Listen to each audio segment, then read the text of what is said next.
지난주 함께 묵상한 말씀을 나누어 보겠습니다. 두 맹인이 눈을 뜨는 사건을 함께 묵상했습니다.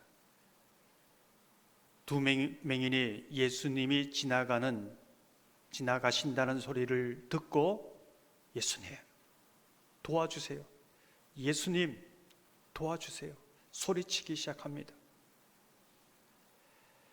예수님께서 그 소리를 들으시고 발걸음을 멈추시고 그들에게 다가가십니다. 무엇하여 주기를 원하느냐? 그 두 맹인은 보기를 원합니다.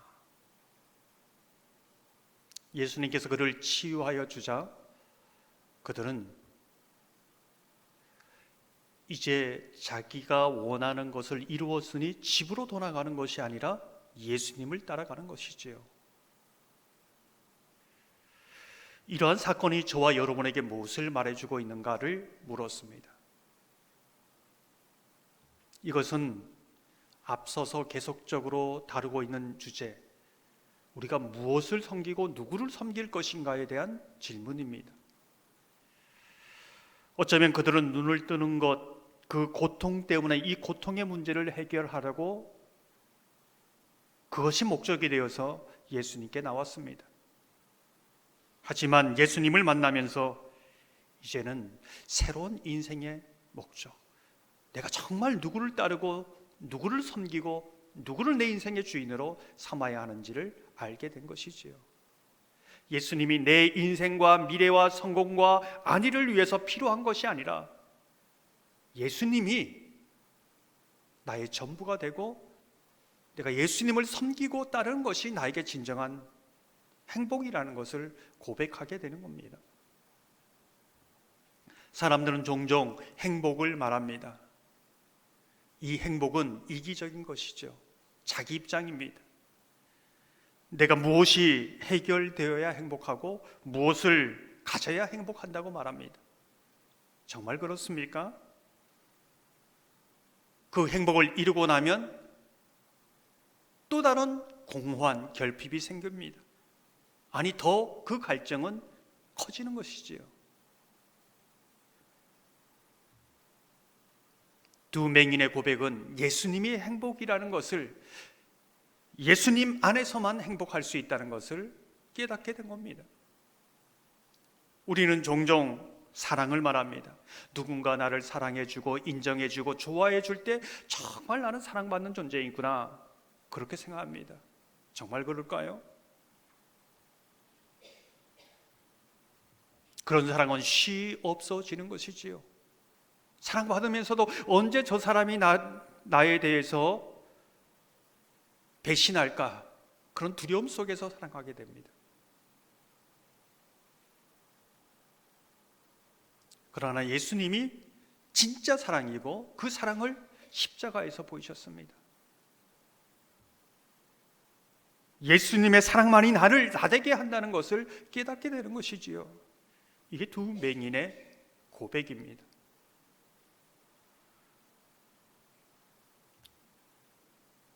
우리가 이 두 맹인의 사건을 보면서 눈여겨보게 되는 것은 많은 무리들이 예수님을 따라갑니다. 그 무리 가운데 두 맹인도 가지요.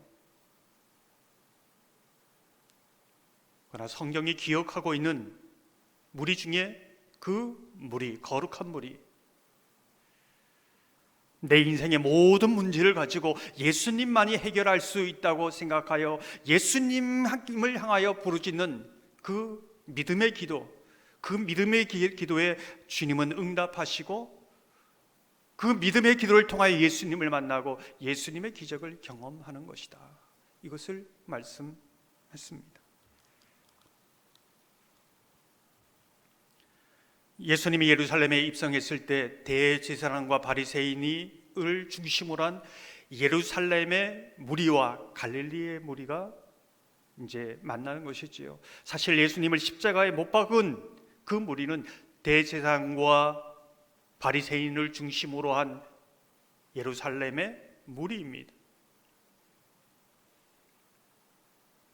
우리는 다시 한번 그들이 왜 예수님을 십자가에 못 박았는가? 다시 묻게 되는 겁니다. 주일에도 말씀드렸던 것처럼 킹 오브 킹스 영화를 보면은 예수님의 이 전 생애에 대해서 좀 낯설게 다가오는 부분이 있습니다. 어떤 부분일까요? 바리새인과 대제사장이 왜 예수님을 십자가에 못 박았는지를 보게 되는 겁니다. 왜 그랬을까요? 무엇이 그들에게 두려움이 되고 무엇이 예수님의 어떤 그 부분이 그들에게 분노를 일으켰는가? 그것이 무엇일까요? 예수님께서 죄를 사하는 권세를 가지셨기 때문에 그렇습니다. 신성모독이라고 그들은 말하지만 그 실체는 그렇지 않습니다. 율법이라는 이 전통을 붙잡고 이제까지 왔는데 이게 아무것도 아닌 것이 됩니다. 율법, 자신이 만든 율법이라는 이 명분 아래 자신이 만든 규율로 인해서 사람들에게 죄책감을 주고 그 죄책감에 가두어 줄 수 있었는데 이것이 무너지는 것이지요. 그들이 예수님을 섬긴 것은 예수님을 섬긴 것이 아니라 성전의 전통을 지켰고 자기의 직분을 섬겼고 자기의 열심과 의를 섬겼던 것입니다. 그래서 예수님을 십자가에 못 박은 거죠. 우린 두 맹인과 예루살렘 입생을 통하여 정말 우리는 무엇을 섬기고 누구를 섬기고 있는가를 다시 한번 묻게 됩니다. 무엇이 나를 분노하게 하고 두렵게 하는가? 이것을 생각하게 되는 것이지요. 오늘 본문은 예수님께서 예루살렘 입성하여서 제일 먼저 성전을 정화하는 장면을 보여주고 있습니다. 이 사건은 무엇을 말하고 있는 것일까요? 너무나 익숙한 사건 아닙니까? 근데 성령님께서는 늘 같은 말씀이지만은 우리의 상황과 때에 따라서 새롭게 해석해 주십니다. 이 성전 정화를 하면서 가장 핵심된 예수님의 말씀이 이러합니다. 13절을 보면 그들에게 이르시되 기록된 바 내 집은 기도하는 집이라 일컬음을 받으려 하였거늘 너희는 강도의 소굴을 만드는도다 하시니라. 예수님께서 성전 정화를 통해서 정말 하고 싶었던 이야기는 내 집은 만민이 내 집은 기도하는 집이다. 이사야서의 말씀을 인용하십니다. 이것을 말씀하고 싶었던 것이지요. 그럼 내 집은 기도하는 집이다. 이것은 어떤 의미일까요? 이 말씀을 들으면 성전에 와서 기도하라는 것이구나. 기도 열심히 하면 하나님께서 들어주시는다는 뜻이구나. 이런 생각이 들지 않습니까? 더욱이 이 사건 이후에 이어지는 무화과 나무가 말라버리는 이 사건을 읽으면서 기도를 할 때 의심치 않고 믿음으로 기도하라는 것이구나. 그 믿음의 기도가 기적을 일으키는 것이구나. 이렇게 여러분은 듣지 않으셨습니까? 전혀 틀린 것은 아니지요. 그러나 섬김의 주제로 이 본문을, 이 구절을 볼 때에 다시 묻게 됩니다. 이것이 무엇을 말씀하려는 것인가? 예수님이 인용하신 이사야서로 다시 돌아가서 이 본뜻을 이해해야 합니다. 이사야서 56장 7절을 보면 이렇게 말씀합니다. 내가 곧 그들을 나의 성산으로 인도하여 기도하는 내 집에서 그들을 기쁘게 할 것이며 그들의 번제와 희생을 나의 제단에서 기꺼이 받게 되리니 이는 내 집은 만민이 기도하는 집이라 일컬음이 될 것입니다. 읽은 구절을 자세히 보면 기도하는 내 집에서 그들을 기쁘게 할 것이며 이렇게 말하고 있습니다. 무슨 뜻일까요? 이사야서는 하나님께서는 그 하나님의 백성을 향하여 헵시바, 뿔라, 너는 나의 기쁨이다. 너는 나의 신부다. 너는 나의 영원한 백성이다.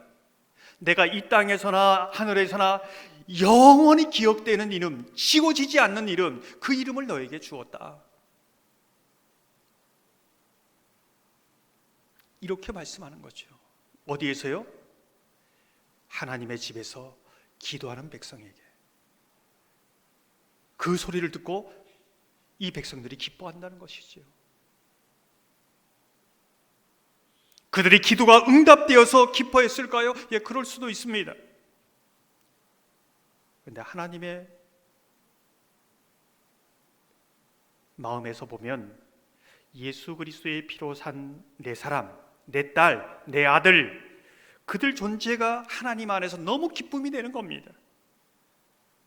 정말 그 무엇과도 아니 예수 그리스도의 생명으로 바꿀 수 있는, 바꾼 그러한 사랑, 그 자체의 존재라는 겁니다. 그러니까 하나님 너무 기쁜 것이죠. 스바냐 3장 17절을 보면 이렇게 말씀합니다. 너희 하나님 여호와가 너희 가운데 계시니 그는 구원을 베푸실 전능자이시라. 그가 너로 말미암아 기쁨을 이기지 못하시며 너를 잠잠히 사랑하시며 너로 말미암아 즐거이 부르며 기뻐하시리라 하리라. 우리 측면에서 보면 하나님이 너무 기뻐서 막 소리를 치면서 춤을 추시는 겁니다. 다른 이유가 아니라 우리 존재 하나 한 사람 한 사람 그 존재 나 때문에 그 놀라운 사랑을 알고 내가 기쁨의 존재라는 것을 알고 그 하나님의 마음을 알 때에 하나님 앞에서 그냥 기쁜 겁니다. 그냥 감사한 겁니다. 이게 기도라는 겁니다. 이게 기도의 응답이라는 겁니다. 이게 하나님이 원하시는 겁니다. 그 내가 정말 기쁨의 존재, 사랑받는 존재, 그 무엇과도 바꿀 수 없는 존재라는 것을 믿는다면 무엇이 문제가 되는가? 이것을 반문하고 있는 겁니다. 시편 37편 4절에서 6절을 보면 이렇게 말씀합니다. 또 여호와를 기뻐하라. 그가 내 마음의 소원을 내게 이루어 주시리로다. 내 길을 여호와께 맡기라. 그를 의지하면 그가 이루시고 내 의를 빛같이 나타내시며 내 공의를 정오의 빛같이 하시리로다. 이렇게 보면 오늘 이 사건은 두 맹인의 사건과 같은 맥을 하고 있다, 이렇게 볼 수 있습니다. 맹인들이 주님 이거 꼭 해결해 주세요. 고통의 문제 해결해 주세요. 이건 꼭 있어야 합니다. 하지만 오늘 이 사건을 보면은 두 맹인이 예수님을 따랐습니다. 그들이 눈을 뜬 것도 그보다 더 중요한 게 예수님을 따르고 있는 것이죠. 예수님이 기쁨이 된 겁니다. 예수님이 그들에게 행복이었고 사랑이었고 기쁨이었고 응답이었고 능력이었음을 말해주고 있는 것이지요. 이게 진정한 기도다. 사실 이 고백, 이 관계는 오직 예수 그리스도의 십자가를 통과한 사람, 그 사람이 에게만 가능한 일이고 가능한 관계고 가능한 사건이라는 것을 말해주고 있습니다. 이것은 그냥 성전에 나와 기도하는 그 이상인 것이지요. 내 기도를 들어주신다, 그 이상입니다. 기쁨과 사랑의 관계입니다. 예수 그리스도를 통해 나타난 사랑, 그 인격적인 만남을 통해서 할 수 있는 고백이지요. 그렇다면 무화과 이후에 나오는 무화과 나무 사건은 이에 연관해서 무엇을 말하고 있는가? 21절을 보면 이렇게 말씀합니다. 예수께서 대답하여 이르시되 내가 진실로 너희에게 이르노니 만일 너희가 믿음이 있고 의심하지 아니하면 이 무화과 나무에게 된 이런 일만 할 뿐만 아니라 이 산더러 들러 바다에 던져지라 하여도 될 것이요. 무슨 뜻일까요? 내가 정말 하나님이 기뻐하는 존재, 하나님의 그 사랑으로 인해서 하늘 백성 된 존재, 내가 하나님의 소유, 내가 하나님의 사랑, 그 큰 사랑을 받고 있다는 그것을 정말 믿는다면은 그 믿음이 기적을 일으킨다는 겁니다. 무슨 기적일까요? 예수님께서 무화과 나무를 바다에 던지는 기적을 보게 된다는 겁니다. 아니, 그 더한 기적, 아니 예수님에게는 그것이 아무것도 아닌 일이라는 것을 알게 된다는 것이지요.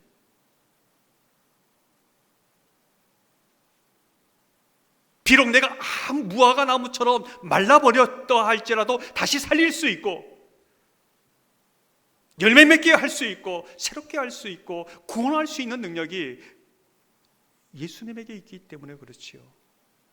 정말 그 믿음이 있느냐? 하나님이 정말 우리를 얼마나 사랑하고 얼마나 기뻐하고 내가 그 사랑을 받는 그 기쁨의 존재라는 것을 아느냐? 그걸 믿느냐? 정말 그걸 믿는다면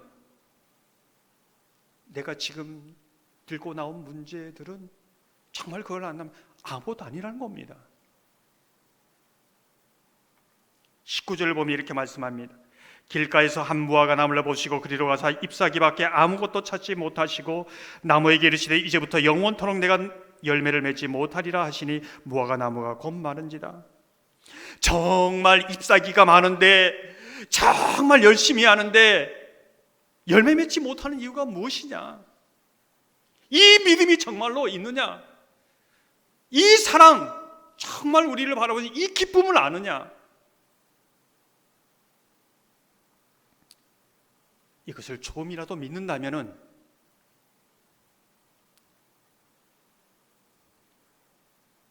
정말 우리가 기도의 능력을 안다는 것이죠. 그래서 이렇게 말합니다. 22절을 보면 너희가 기도할 때 무엇이든지 믿고 구하는 것은 다 받으리라 하시니라. 무엇을 얘기하십니까? 예수 그리스도가 하나님의 아들이시고 예수 그리스도가 나의 생명을 구원하기 위해서 십자가에 죽으신 것과 그 사랑을 보이신 것과 부활하여 지금도 나와 함께 하시고 성령을 보내신 그 일 정말 믿느냐? 이 믿음이 저와 여러분 가운데 있기를 소망합니다. 이 무화과 나무 사건 이후에 예수님께서 내 집은 기도하는 집이다 말한 것에 대해서 바리새인들이 뭐라고 이야기를 합니까? 23절을 보면 이렇게 말씀합니다. 예수께서 성전에 들어가 가르치실새 대제사장들과 백성의 장로들이 나와 이르되 내가 무슨 권위로 이런 일을 하느냐? 또 누가 이 권위를 주었느냐? 바리새인들이 의지하고 있는 권위, 그것은 무엇입니까? 사람에게서 나온 겁니다. 세상이 주는 겁니다. 그게 전부입니다. 곧 없어질 것입니다. 하나님이 거두어 가시면 아무것도 아닌 겁니다. 그걸 의지하고 바등바등 불안해하고 두려워하고 눈치 보고 그렇게 있는 겁니다. 이 시대의 바리새인은 누구인가? 그런 눈으로 보면 예수님은 아무것도 아닙니다. 어떤 것도 할 수 없는, 전혀 관심 대상이 아닌 것이죠. 그런데 예수님의 권위에 대해서 이렇게 말씀하십니다. 24절을 보면 예수께서 대답하시되 나도 한 말을 너희에게 물으니 너희가 대답하면 나도 무슨 권위로 이런 일을 하는지 이르리라. 예수님의 권위는 세상이 주는 것이 아닙니다. 하늘과 땅의 온 우주의 모든 근원의 권위의 근원인 하나님 아버지께서 주신 권위, 가장 강력한 권위, 모든 것을 폐하고 세울 수도 있는 권위, 죽이고 살리기도 할 수 있는 권위, 그 권위를 가진 분이 하나님이신 것이죠.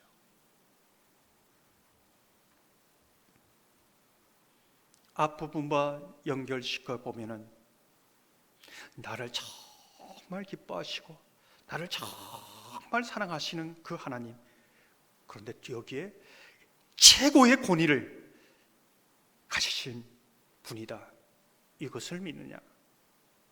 이것을 믿고 나아가는 것이 진정한 믿음이고 기도이고, 그분을 의지하는 것이 진정한 능력이고 자유라는 것이지요. 예수의 권위를 아는, 믿는 사람이 정말 하나님을 기뻐할 수 있습니다.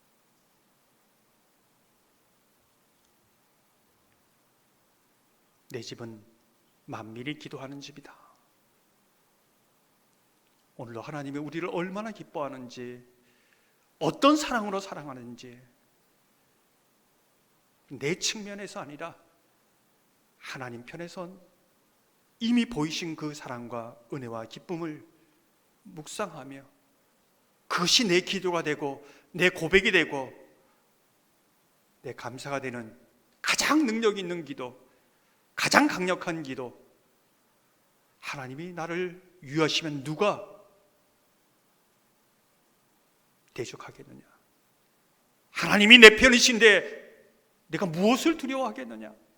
이 믿음으로 나아가는 저와 여러분 되기를 주님의 이름으로 축원합니다.